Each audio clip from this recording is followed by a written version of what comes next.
I was watching FS1 the other day, and I don't know why I put myself through this.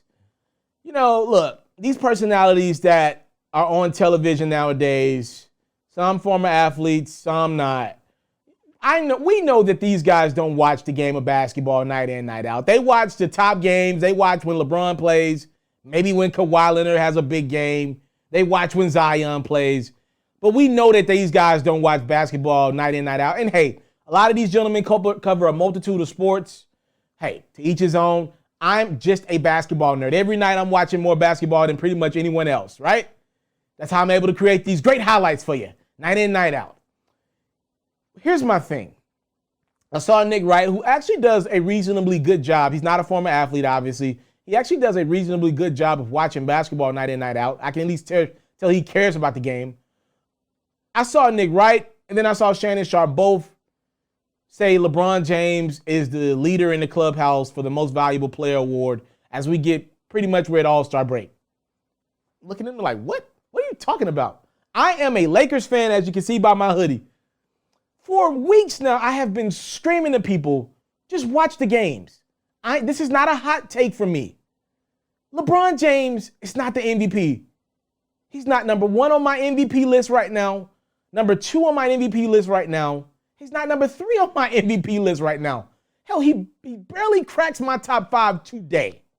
He barely cracks my top five today. Let me be clear. Last year, Anthony Davis was the Lakers MVP. This year, obviously, LeBron James is clearly the Lakers MVP. Clearly. LeBron James, I had him as maybe the league MVP. If you asked me this question about a month ago, I would have said he's right there as the most valuable player. LeBron ain't the MVP today. Ladies and gentlemen, I don't know if you're watching in Philadelphia. The Sixers are number one out east. I don't know if you're watching in Denver. The Nuggets are not good right now, but Nikola Jokic has been incredible. He's leading the league in double-doubles, I believe. Like, he has been absolutely sensational night in, night out. Like, this ain't the Joker of a couple years ago when a lot of nights he was good. Every now and then he'll go tennis. He's good every night for the Nuggets. Jamal Murray has been hot as of late, but be clear, Joker has been carrying that team. Look around. Damian Lillard, what he's doing in Portland as a trailblazer is super impressive to me. What Steph Curry is doing as a Golden State Warrior has been great. And LeBron is there as well. If I had to do my MVP rankings today, for me, I would have Joel Embiid as one, Nikola Jokic as second, and I flip back and forth with that. Some days I got Joker as one, some days I got Embiid as two, but I'm going to reward Embiid with where he has the Sixers at out east. Joker's two for me today. Damian Lillard's three. He hasn't had CJ McCollum pretty much all year. I'm going to reward him. And then, you know what? I'll put LeBron at four. I was about to say Steph at four, but I'm going to put Bron at four, and I'll have Steph at five. I have Kawhi in my top five, but he's missed some time. Had a couple other guys in and out of my top five list as well, but with injuries and everything going on. And I don't have Giannis in my top five. It's literally the Giannis syndrome at this point. He's won it the last couple years. He's great again this year, and he's even starting to make some plays down the clutch for the Bucks. But he's not doing anything that I hadn't seen him do last year, and I think it's the Giannis syndrome at this point. He's literally just being affected by his own regular season greatness right now, right? So until he takes that leap to the next level, can give me 3 threes a game or something like that, I don't think you should reward him a third MVP. When we've clearly seen when teams want to play him in the playoffs and build that wall against him, it has been effective. So for me, that's my top five.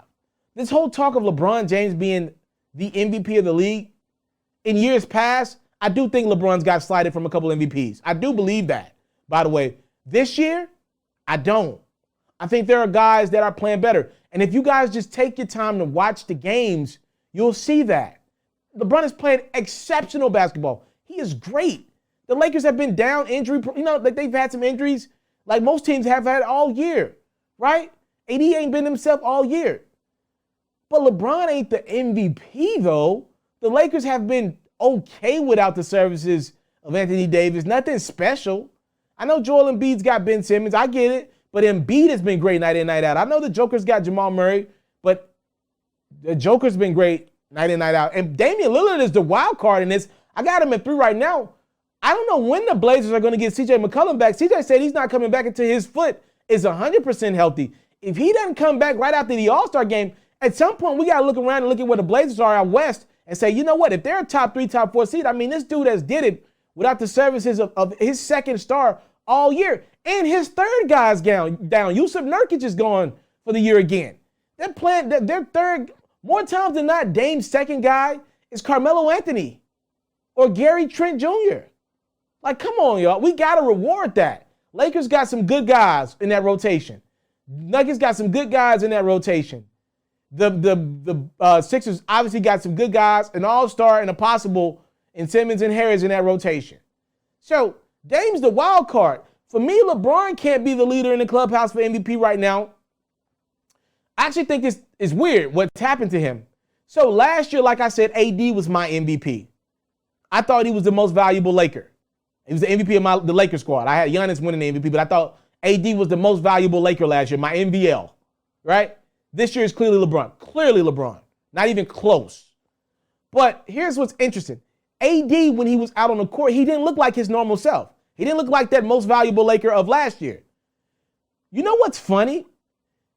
If Anthony Davis would have been available in the last month or so for the Lakers, if he had not been hurt with that Achilles injury, I think LeBron might be number 2 or number 1, right? Because the Lakers have the record. That's the weird thing, right?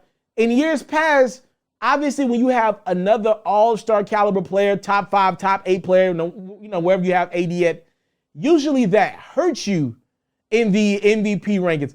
This year, because AD wasn't his normal self, I mean, he made the all-star team. He looked like an all-star, but he didn't look like a top 10 guy for sure. Because AD didn't look like himself, he's still AD, right? Even a average AD still makes impact on the defensive end of the court, still can give you a couple blocks, still can give you some rebounds, and still can give you some buckets. Even an average AD can do that, which is what he was so far this season. That actually would have had LeBron, to me, as one of the leaders in the clubhouse. Because there's no AD, LeBron can't do it by himself anymore. He can't do it by himself anymore. Not like he used to. And when you're a couple games against bad teams, catch a team on an off night.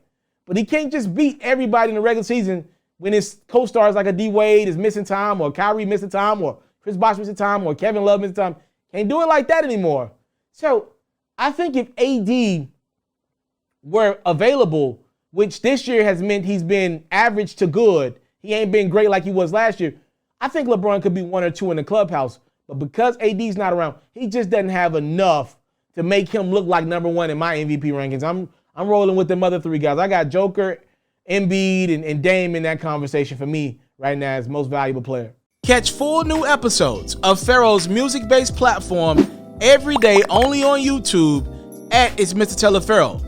You can also find clips, updates, giveaways, and more on Facebook, Instagram, and Twitter, also at It's Mr.Taliaferro. For all basketball fans, make sure you tune in to FERRO's daily highlights, reports, and commentary on YouTube at Hoops FERRO, and even more updates on Facebook, Instagram, and Twitter at Hoops FERRO as well.